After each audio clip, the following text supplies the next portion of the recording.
আজই ডাউনলোড করুন আর এনজয় করুন আপনার পছন্দের শো। লাজু সুদেবকে ভালোবাসে না। যে নিজের স্ত্রীকে সম্মান করতে পারে না সে কি মানুষ নাকি? তুমি তোমার স্ত্রীকে সম্মান করো। কেন আমি নিজেকে লাজুকে নিয়ে কন্ট্রোল করতে পারছি না? আমার যেন মনে হচ্ছে ও আমার থেকে অনেক দূরে চলে যাচ্ছে। আমি লাজুকে হারিয়ে ফেলছি। কেন? কি মনে করেছে ও তোমার কাছে চিরজীবন এমনটাই থাকবে? ও তো অসহায়, একলা, বড্ড ছোট। ওর সহায় ওর বর সুদেব। সুদেব ওর যোগ্য নয়, কোনদিন হতেও পারবে না।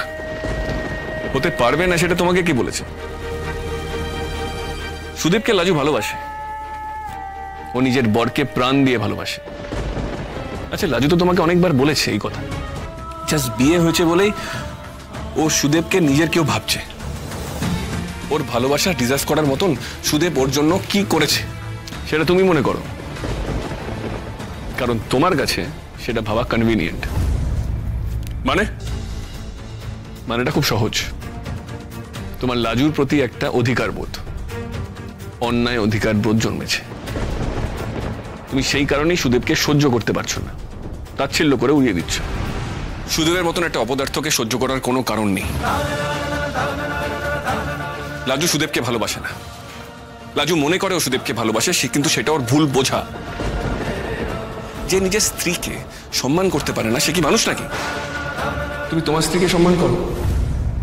তুমি তো তোমার স্ত্রীর কথা ভাবছো না। একবারও তো তোমার মনের কোনায় বনলতার নামটা তো আসছে না।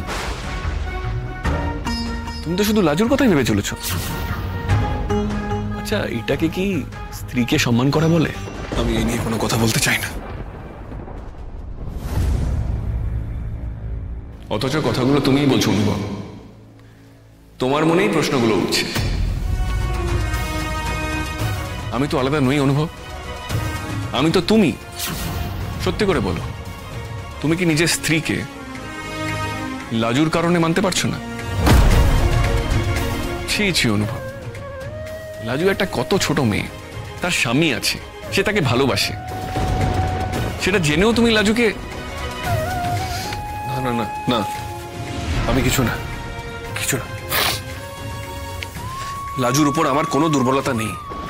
মিথ্যে কথা। দুর্বলতা যদি নাই আছে, তাহলে লাজুর মাথায় যে সুদেব মালাটা পরিয়েছে সেটা ভেবে তুমি রাগে উন্মাদ কেন হচ্ছিলে? কারণ লাজুর এখন প্রেম করার সময় নয়। ওকে লেখাপড়া করতে হবে, ওকে নিজের পায়ে দাঁড়াতে হবে। সেটা লাজুর আর সুদেব দুজনেরই প্রয়োজন। কাকে ভুল বোঝাচ্ছ তুমি অনুভব? নিজেকে, লাজুকে, বনলতাকে, নাকি সকলকে? সত্যিটা মেনে নাও, তুমি বনলতার স্বামী, বনলতা তোমার স্ত্রী। তুমি নিজের ইচ্ছেতে বনলতার সঙ্গে আবার সম্পর্কটা শুরু করেছো। সে তোমাকে সুযোগ দিয়েছিল এই সম্পর্কটা থেকে বেরিয়ে যাওয়ার, তুমি সেটা অ্যাকসেপ্ট করোনি।